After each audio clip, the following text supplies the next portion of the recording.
भाजप नेते किरीट सोमय्या यांनी माजी महापौर आणि विद्यमान विरोधी पक्षनेत्या किशोरी पेडणेकर यांच्यावर केलेल्या भ्रष्टाचाराच्या आरोपांप्रकरणी महापौर रितू तावडे या लोकप्रतिनिधी आणि महापालिका अधिकाऱ्यांसोबत बैठक घेणार आहेत। किशोरी पेडणेकर या महापौर असताना मुलुंडच्या क्रीडा संकुलात एका डेकोरेटरला दिलेल्या कंत्राटाच्या पार्श्वभूमीवर सोमय्या यांनी 100 कोटींच्या भ्रष्टाचाराचा आरोप केला होता।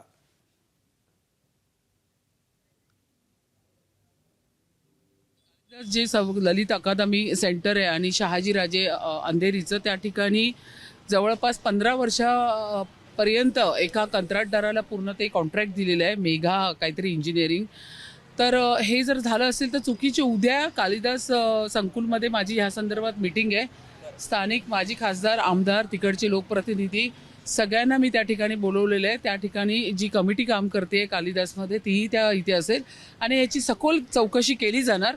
जर अशा पद्धतीने चुकीचं कॉन्ट्रॅक्ट दिलं असेल 15 वर्षासाठी, कारण त्या ठिकाणी माहिती घेतली तर नुसती जेवणाची थाळी 2000 रुपयाची आहे। आता त्यांच्याकडनं स्टेटमेंट आलेलं आहे, प्रशासनाने केलं आहे अशा पद्धतीने। काल मी ती बातमी पाहिली, पण आता ह्याची संपूर्ण डिटेल्स ही मला उद्या मिळणार।